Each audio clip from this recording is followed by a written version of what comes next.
Well, hello there. This is Bob Decker, tarot card reader and certified clinical hypnotist. And I have a friend with me today, my good friend, Allaria. Hi. And we're happy. Yes, we are. We're happy people because today, January 15th of 2010, at 11:52 a.m. Eastern Standard Time, Mercury retrograde came to an end. Mercury is now direct. Yay! Woo! That's right. Know what that means to you folks, all right, is Mercury retrogrades tend to be a pain in the rear. Okay, your computers don't want to work right. I had a lot of computer problems, okay, and I'm good on computers, and I still found myself frustrated at times. Travel can be very dicey, can be very difficult. Signing contracts, starting new projects, not a wise idea. They tend to need to be redone. So it's like it really lightens our load. It really opens us up to be able to do some new, exciting, and interesting things. And we're coming into now an eclipse tonight. That's right, a new moon eclipse in Aquarius.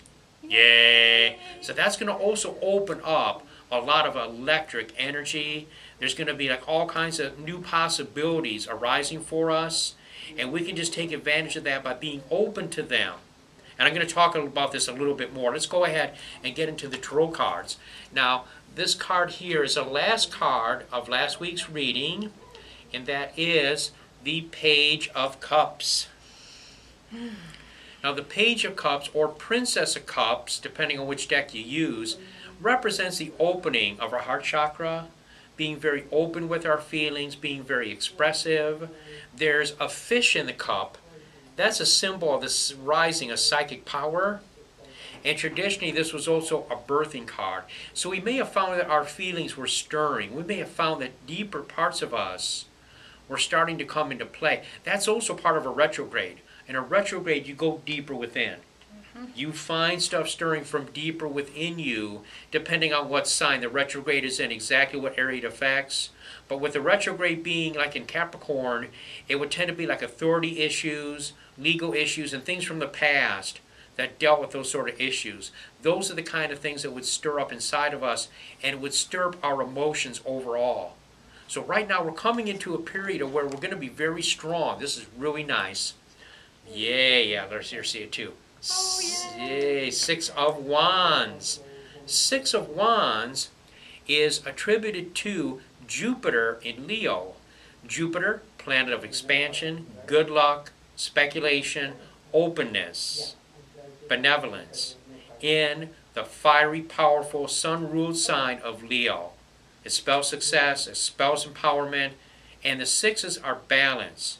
They're solar in nature, and the power of the sun is success, freedom, and just that overall state of vitality. So we're going to feel really good, again, getting out of this retrograde and moving on forward and moving ahead.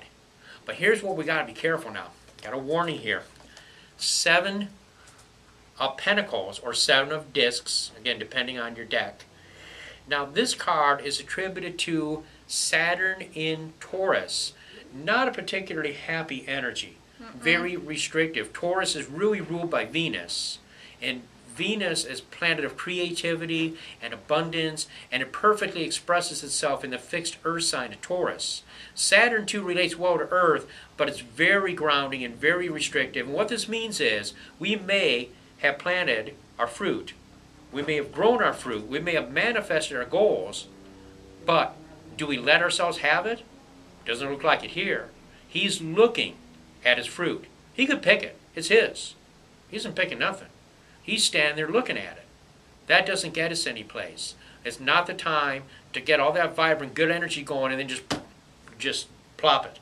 Okay, we got to continue to push ourselves forward and not let self-doubt, okay, and analysis paralysis, as I like to call it, get in the way of what we can really do. So there we go, folks. That's what we're heading into. It's good stuff. It's all good. Yay! It's all good. And it's so good having my buddy here, Allaria. And so Allaria now, she's into stones and gems. Yeah, crystal magic, all kinds of cool stuff like that.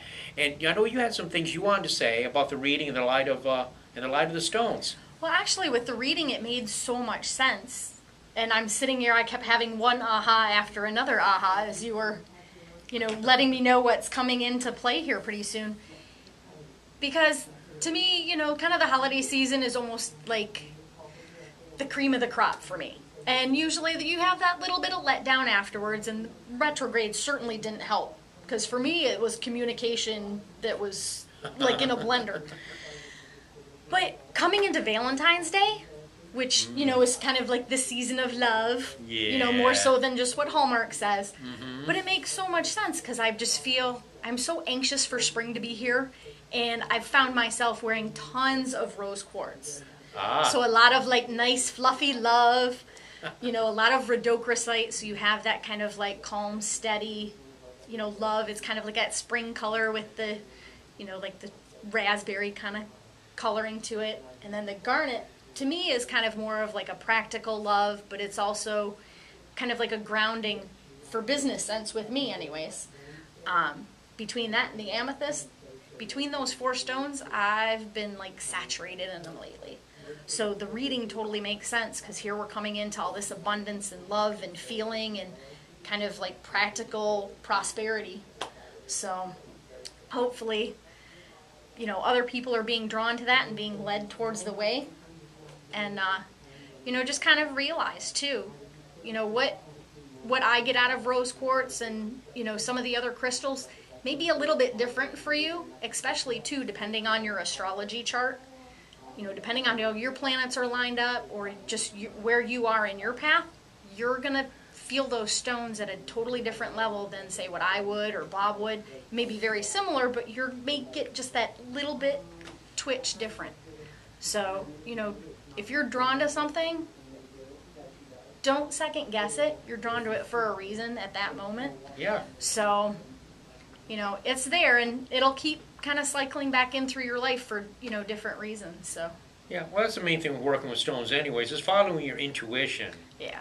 That's what it really comes down to. It really is following your intuition and knowing if you're drawn to a particular stone or drawn to a particular tarot card, as the case may be, there's a reason for it. You need to trust the universe, that it's guided you to that place that you're supposed to be and to work with that tool that you're supposed to have at that time.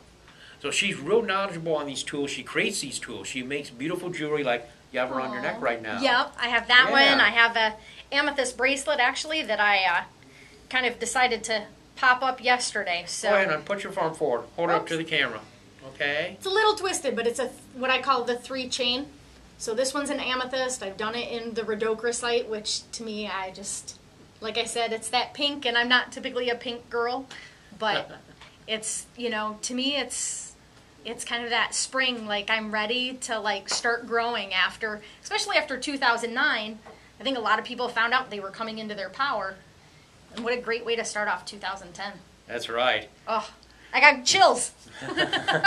So, Ms. Rhodochrosite, if people want to get a hold of you to take advantage of your beautiful creative skills, how do they reach you? What's the best avenue? Oh, best avenue? Hate to say it, I jumped on the bandwagon, but it's Facebook. If you go to Facebook, go to Allaria Angras. It's Allaria. Last name is Angras. And as far as I know, I am the only one that will pop up there. And then you can do that. That will link to a fan page if you want to get the full spectrum of some of the pieces I've had.